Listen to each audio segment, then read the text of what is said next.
అదే RTV app వార్తల్ని క్షణాల్లో చదివే అవకాశం ఉంటుంది. ఒక న్యూస్ పేపర్, ఒక టెలివిజన్ ఛానల్ మీ చేతుల్లో ఎప్పుడూ ఉంటాయి.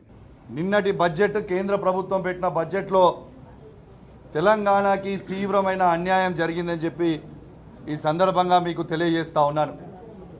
మొన్న ముఖ్యమంత్రి రేవంత్ రెడ్డి గారు, ఉప ముఖ్యమంత్రి బట్టి విక్రమార్క గారు మొత్తము ఢిల్లీలో తిరుగుకుంటూ వాళ్ళే సోషల్ మీడియాలో పెట్టిర్రు, హెక్టిక్ డే అని పెట్టినారు. నేను అడుగుతా ఉన్నాను, మీ హెక్టిక్ డే మీరు తిరిగితే కనీసము సెప్టిక్ ట్యాంక్ కట్టే పైసలు కూడా మీరు తెలంగాణకి తీసుకురాలేకపోయినరు అని చెప్పి ఈ సందర్భంగా మీకు తెలియజేస్తా ఉన్నాను. ఇలా ఒక్కసారి ఆలోచన చేయండి.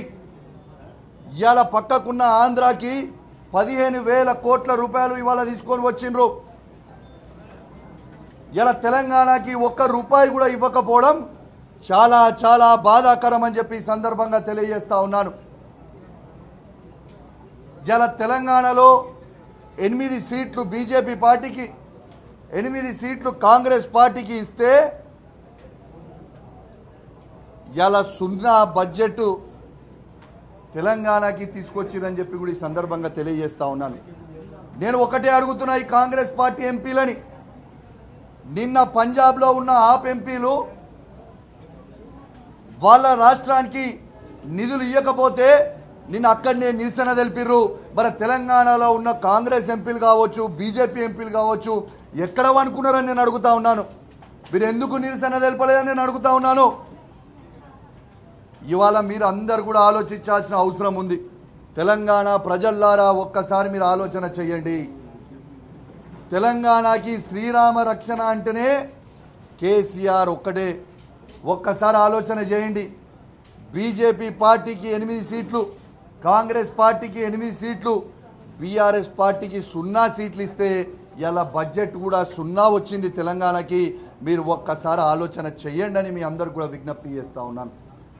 ఇలా అదే కేసీఆర్ గారు చెప్పినట్టు మొన్న మనకే 16 సీట్లు ఉంటే ఇవాళ ఎన్ని వేల కోట్ల రూపాయలు ఇవాళ తెలంగాణకి వచ్చేది అనేది ఒక్కసారి మీ అందరు కూడా ఆలోచించాల్సిన అవసరం ఉన్నదని చెప్పి ఈ సందర్భంగా తెలియజేస్తా ఉన్నాను. ఖచ్చితంగా అసెంబ్లీలో కాంగ్రెస్ పార్టీని, బీజేపీ పార్టీని ఖచ్చితంగా నిలదీస్తాం, ఖచ్చితంగా అడుగుతాం. మీరు ఏమి చేస్తున్నారు?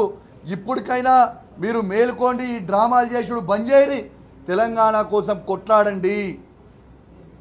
యావత్ తెలంగాణ సమాజం మొత్తం కూడా గమనిస్తుంది కూడా ఈ మీడియా ద్వారా తెలియజేస్తా ఉన్నాను.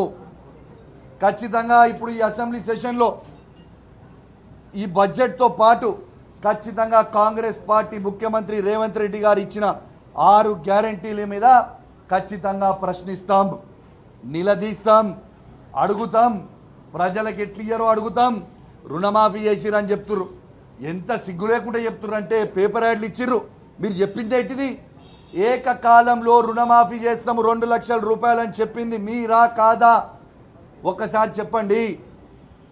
డిసెంబర్ రుణాలు పోయి తెచ్చుకోండి. డిసెంబర్ 9 తారీఖున నేను ప్రమాణ స్వీకారం చేయంగానే ఏకకాలంలో 2 లక్షల రూపాయలు రుణమాఫీ చేస్తా అన్నాడు ముఖ్యమంత్రి. ఏది డిసెంబర్ 9 పోయింది, ఏలాంటి వరకు పోయింది. సిగ్గు లేకుండా ఇక పేపర్ యాడ్లు ఇస్తున్నారు. ఏకకాలంగా రుణమాఫీ చేసినాం 2 లక్షల కానీ ఏడ చేసినావు 2 లక్షలు? ఒక్కరికన్నా చూపిస్తావు నాకు 2 లక్షల రూపాయలు రుణమాఫీ చేసిండ్రు ఇప్పుడు ఈ తెలంగాణ రాష్ట్రంలో? పేపర్ యాడ్ మీరు ఎట్లిచ్చిర్రు అంటే అన్ని మోసములు, దగాను. ఆ రుణమాఫీ ఒక పెద్ద ట్రాష్, మొత్తం మోసం, దగా చేస్తూ ఉన్నారు. ఖచ్చితంగా ఇవన్నీ కూడా మేము నిలదీయబోతా ఉన్నాం అసెంబ్లీలో అని చెప్పి సందర్భంగా తెలియజేస్తూ సెలవు తీసుకుంటా ఉన్నాం. జై తెలంగాణ, జై కేసీఆర్. మరిన్ని వీడియోస్ కోసం ఛానల్ ని సబ్స్క్రైబ్ చేయండి, లేటెస్ట్ అప్డేట్స్ కోసం వాట్సాప్ ఛానల్ ని ఫాలో చేయండి అండ్ లింక్ డిస్క్రిప్షన్ లో ఉంది.